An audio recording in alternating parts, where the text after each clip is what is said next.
आज हमने राहुल गांधी जी के प्रेस कॉन्फ्रेंस को देखा और ये कोई पहली बार नहीं है कि राहुल गांधी किसी संवैधानिक संस्थान के ऊपर हमला करते हुए नजर आए और महाराष्ट्र या कर्नाटक के चुनाव को कटघरे में खड़े करते हुए नजर आए।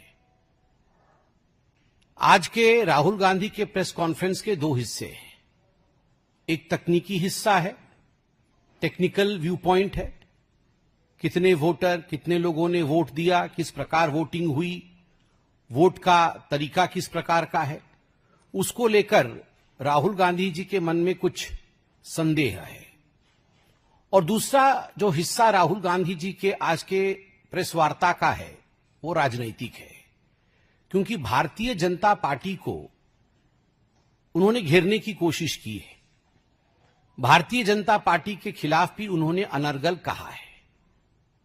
मैं मानता हूं कि जो तकनीकी विषय हैं वो कंसर्न डिपार्टमेंट अर्थात चुनाव आयोग, मैंने अभी कुछ देर पहले मीडिया में भी देखा है, चुनाव आयोग ने भी कुछ जवाब दिया है।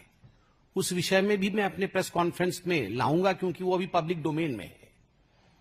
मगर तकनीकी विषयों को अलग रखते हुए एक वृहद विषय को लेते हुए, राजनीतिक विषय को लेते हुए मैं इस प्रेस कॉन्फ्रेंस को संबोधित करता हूं। पहली बात है कि राहुल गांधी और कांग्रेस पार्टी ने आज तक उन राज्यों में कोई भी प्रेस कॉन्फ्रेंस नहीं किया जिन राज्यों में उनको जीत मिली है। ये जो मीठा मीठा गपगप और कड़वा कड़वा थू थू, यह जो सिलेक्टिविटी है कि हम सिलेक्टिव आउटरीच दिखाएंगे, यह भी भारत की जनता देख रही है। आप हिमाचल में जीतते हैं तो उस समय तो नहीं कहते हैं कि इलेक्शन कमीशन ने अच्छा काम किया, उस समय तो आप नहीं कहते हैं कि इलेक्शन कमीशन ने कहीं ना कहीं फर्जीवाड़ा किया, उस समय आप फर्जीवाड़ा आपको नजर नहीं आता है या आप बधाई भी नहीं देते हैं, उस समय आप न्यूट्रल हो जाते हैं। आप तेलंगाना में जीतते हैं, आपका मुख्यमंत्री बनता है तेलंगाना में, भारतीय जनता पार्टी हार जाती है, उस समय का कोई भी प्रेस कॉन्फ्रेंस आप दिखा दीजिए कि राहुल गांधी ने कहा हो कि तेलंगाना में इलेक्शन कमीशन ने फर्जीवाड़ा किया है। उस समय किसी के ऊपर कोई प्रश्नवाचक चिन्ह नहीं उठाते हैं। जब आपको 99 सीट मिलती है लोकसभा के चुनाव में तो आप पूरे देश में सेलिब्रेट करते हैं और कहते हैं देखो हमारी जीत हो गई। कैसे? यदि देश का लोकतंत्र हार गया, यदि देश का चुनाव आयोग ही कॉम्प्रोमाइज्ड है आपके कहने के मुताबिक, तो आप सेलिब्रेट किस बात का कर रहे हो कि हम जीत गए हैं, हमें अधिक सीटें मिली है। तो कहीं ना कहीं एक सिलेक्टिव आउटरीच कांग्रेस पार्टी और राहुल गांधी में देखने को मिलता है। दूसरी बात है, राहुल गांधी का फ्रस्ट्रेशन की ये चरम सीमा है और मैं बहुत सोच समझ कर बोल रहा हूं।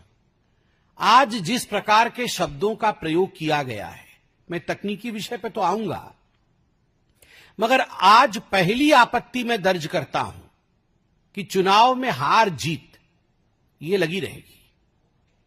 सबसे बड़े समय के लिए यदि विपक्ष में किसी पार्टी ने समय बिताया है तो मेरा मानना है जनसंघ भारतीय जनता पार्टी है। हमारी पार्टी ने सबसे बड़े कालखंड के लिए विपक्ष के रूप में जिम्मेदारी संभाली, मगर कभी भी कोई भी ऐसा वाकया नहीं हुआ। कई बार हमने भी प्रेस कॉन्फ्रेंस किया है, मगर कभी भी ऐसा नहीं हुआ कि इलेक्शन कमीशन के, चुनाव आयोग के अधिकारियों को धमकाने का काम हमारे किसी नेता ने किया हो। आज के शब्द क्या थे राहुल गांधी जी के? राहुल गांधी जी के शब्द थे, यदि मेरे प्रेस कॉन्फ्रेंस के ऊपर जवाब नहीं आया तो there will be serious consequences, बहुत घातक परिणाम होंगे। सीरियस कॉन्सिक्वेंसेस को अगर हम ट्रांसलेट करते हैं तो हिंदी में अनुवाद बनता है घातक परिणाम होंगे। क्या घातक परिणाम होंगे? उन्होंने यह भी जस्टिफाई किया कि एक दिन ऐसा आ सकता है कि जब हम ऑपोजिशन वाले, अभी भी उनके मुंह में खुद ही कांग्रेस पार्टी के सर्वोच्च नेता के मुख से यह नहीं निकल रहा है कि एक दिन ऐसा भी आ सकता है कि कांग्रेस पार्टी सरकार बना सकती है। He lacks confidence to that extent. उस हद तक उनके मन के अंदर कॉन्फिडेंस और विश्वास नहीं है कि कांग्रेस पार्टी का भी भविष्य में सरकार बना सकती है, वो आज भी कह रहे हैं कि ऐसा समय आ सकता है कि भविष्य में ऑपोजिशन का भी सरकार बना सकती है।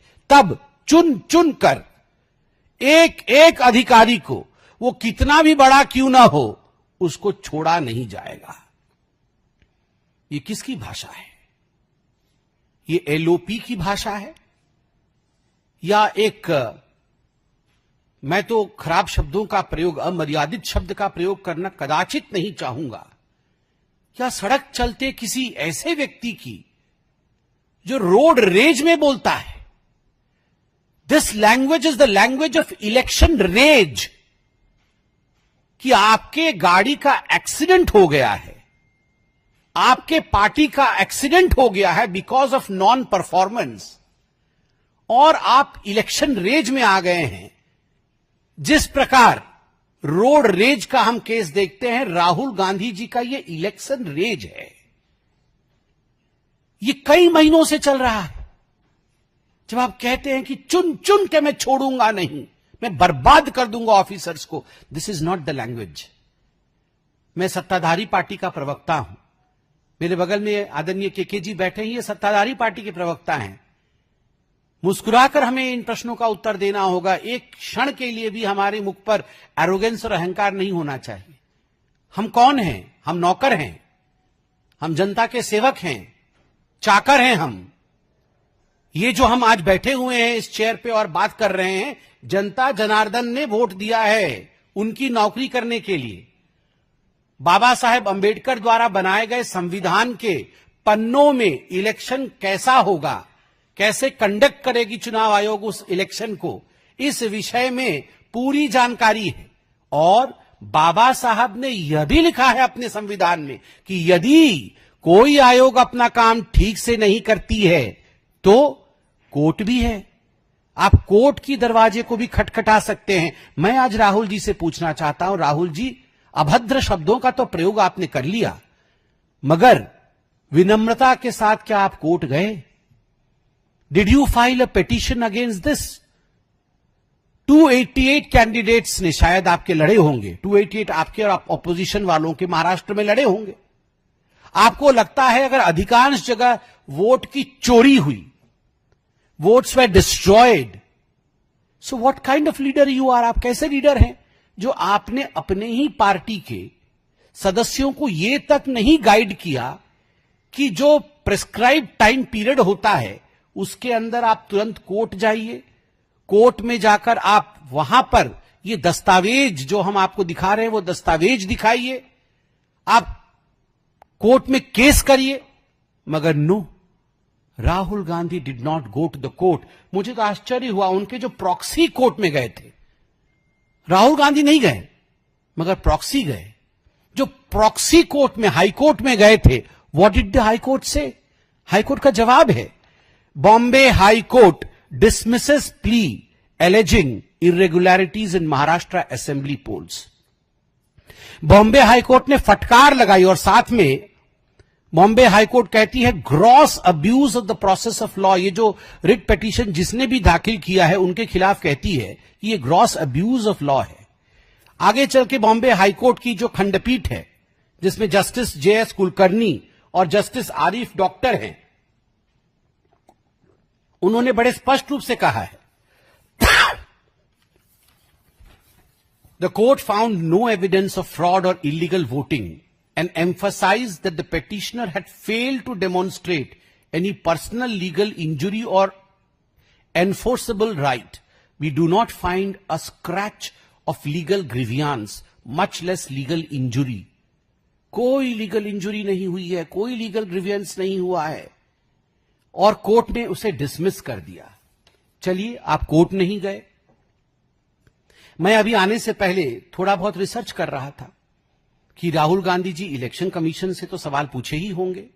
ये आज जो हार्वर्ड स्टाइल में प्रेस कॉन्फ्रेंस कर रहे थे, प्रोफेसर की तरह घूम घूम कर, वो क्या है पीछे पीपीटी बना करके हार्ड वर्क कर लेते तो ये हार्वर्ड स्टाइल का प्रेस कॉन्फ्रेंस नहीं करना पड़ता।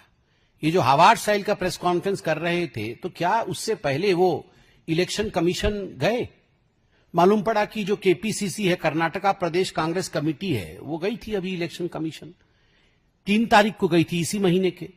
इलेक्शन कमीशन ने उनको 6 तारीख को कहा कि आप 8 तारीख को आइए, हम आपको सुनेंगे। मगर 7 तारीख को ही राहुल गांधी जी वो आ नहीं गए सुनने। कल सुनना था, कल जाना था कमीशन के पास, मगर 7 तारीख को ही प्रेस कॉन्फ्रेंस कर दिया। केवल इतना ही नहीं, महाराष्ट्र के चुनाव के विषय में बात हो रही है।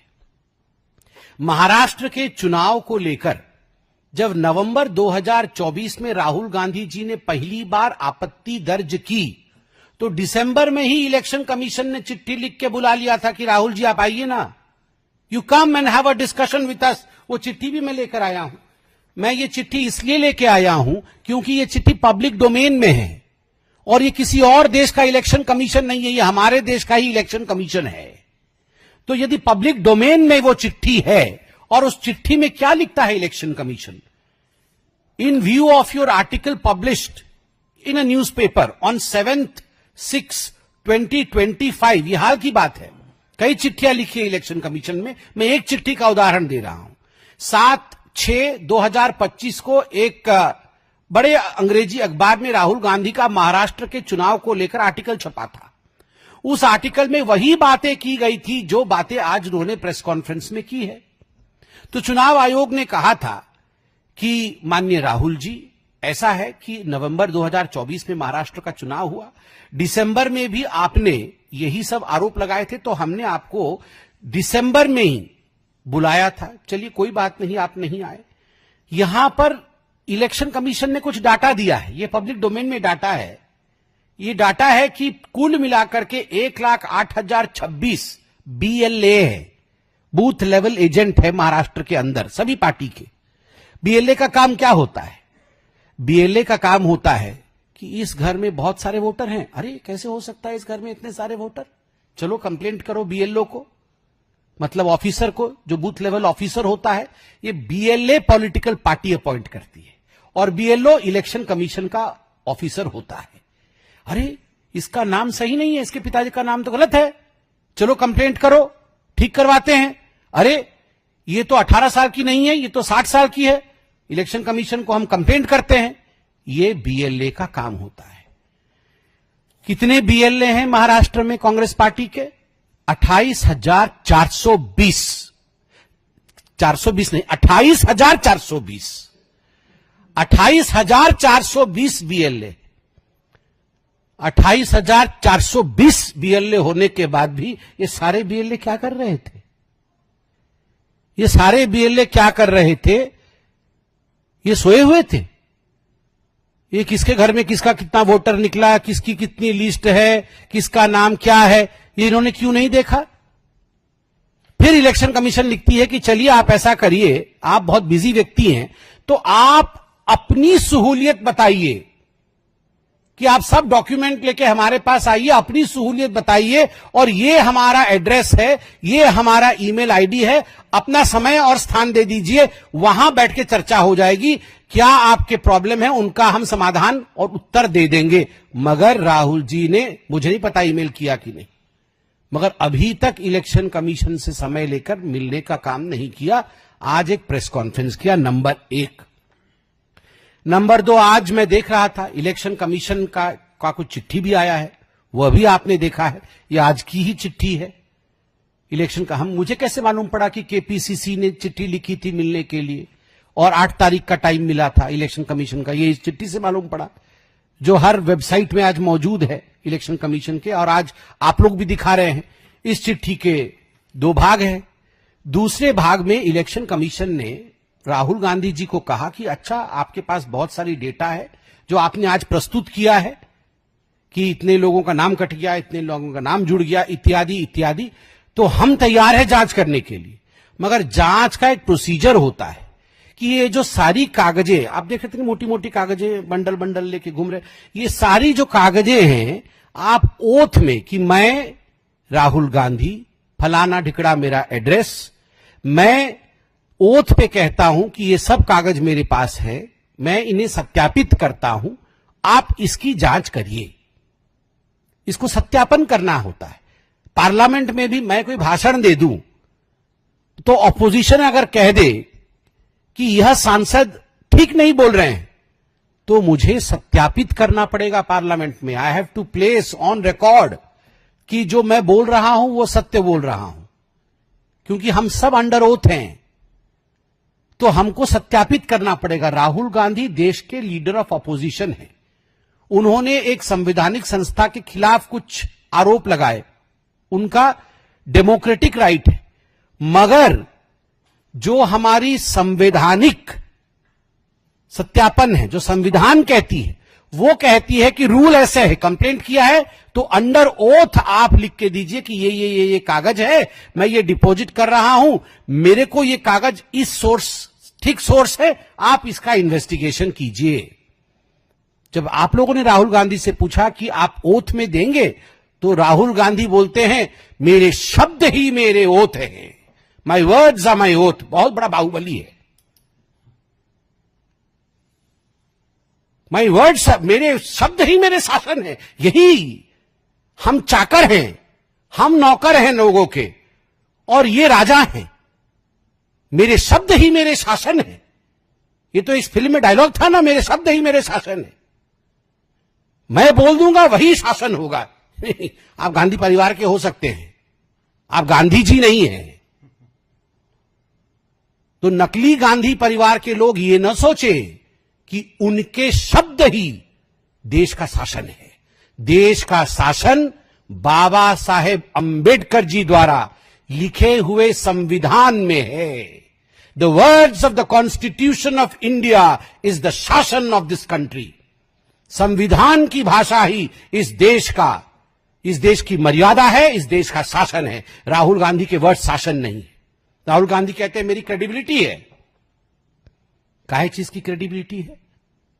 आपके वर्ड ही आपके शासन थे। कुछ दिन पहले तो आप कह रहे थे चीन ने हमारे 2000 या 4000 स्क्वायर किलोमीटर, पता नहीं, कहीं 2000 बोलते थे, कहीं 4000 बोलते थे, 2000-4000 स्क्वायर किलोमीटर जमीन हड़प ली है भारत की। सुप्रीम कोर्ट ने ठिकाने लगा दिया। सुप्रीम कोर्ट ने सवाल पूछ लिया कि are you a true Indian? आप सच्चे भारतीय हैं क्या? इस प्रकार के शब्द आप बोलेंगे? जिस देश के थाली में खाना खाते हैं उसी देश में छेद करेंगे।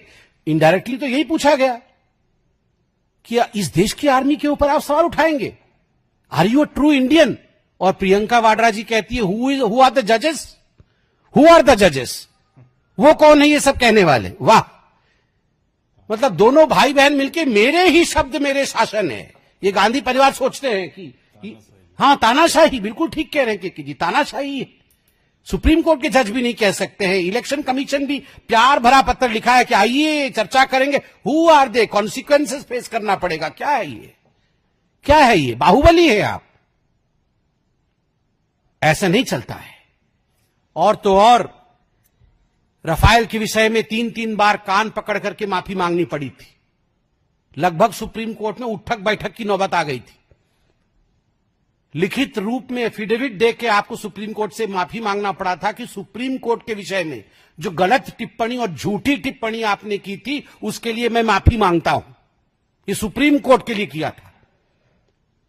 वीर सावरकर को जिस प्रकार के शब्दों के प्रयोग से अपमानित किया, आज उसके लिए भी माफी मांगना पड़ रहा है।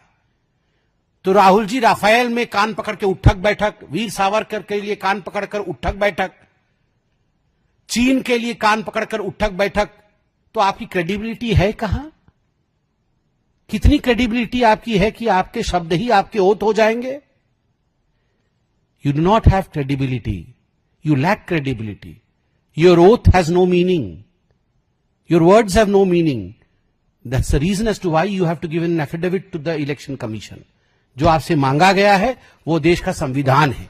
संविधान के अनुरूप लिखित रूप में दीजिए और जांच करवाइए, तभी जाके असलियत सामने आपकी आएगी।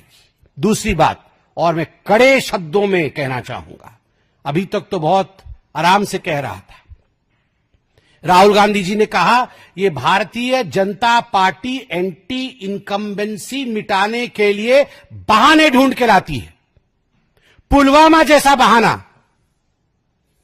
पुलवामा बहाना था? मैं देश से पूछता हूं, आज जो राहुल गांधी जी ने कहा कि पुलवामा एक बहाना था, एंटी इनकम्बेंसी को मिटाने के लिए। ऑपरेशन सिंदूर एक बहाना था एंटी इनकम्बेंसी को मिटाने के लिए। क्या अर्थ है? उसका अर्थ है भारत ने ही अटैक कराया अपने देश पे और सारी जिम्मेदारी पाकिस्तान पे मढ़ दिया, और पाकिस्तान पे अटैक करके, मतलब जो वो कहते हैं हम तो अटैक करते नहीं, हम तो बुद्ध की देश है, हम तो अपने सिटीजन्स की रक्षा करते हैं, और पाकिस्तान के साथ इस प्रकार का प्रपंच रच के एंटी इनकम्बेंसी को मिटा दिया और वोट गेन करने की कोशिश की। यही कहना चाहते हैं आप? राहुल गांधी, इसीलिए सुप्रीम कोर्ट ने आपसे पूछा, are you a true Indian? Pulwama को आप अगर बहाना बोलेंगे, ऑपरेशन सिंदूर को यदि आप बहाना बोलेंगे, आपने एयर स्ट्राइक और सर्जिकल स्ट्राइक पे सबूत मांगा था, देश के संवैधानिक संस्थाओं को कहेंगे कि सीरियस कॉन्सिक्वेंसेस होंगी, बहुत क्षति आपकी होने वाली है, हम आपको छोड़ने वाले नहीं हैं, तो देश की जनता वैसे भी आपको एक्सेप्ट नहीं करती है, ऐसे भी आपको एक्सेप्ट नहीं करेगी। और अभी तो सुप्रीम कोर्ट ने पूछा है, तो सुप्रीम मोस्ट कोर्ट, जो सुप्रीम कोर्ट से भी ऊपर है, वो है जनता जनार्दन की कोर्ट। वह आपको गद्दार बोलना शुरू कर देगी, वह कहेगी कि आप गद्दार हैं, you are not an Indian, आप ट्रेटर हैं, इसलिए बचिए, अपनी रक्षा पहले करिए, ऐसे शब्दों से अपने आप को बचाइए।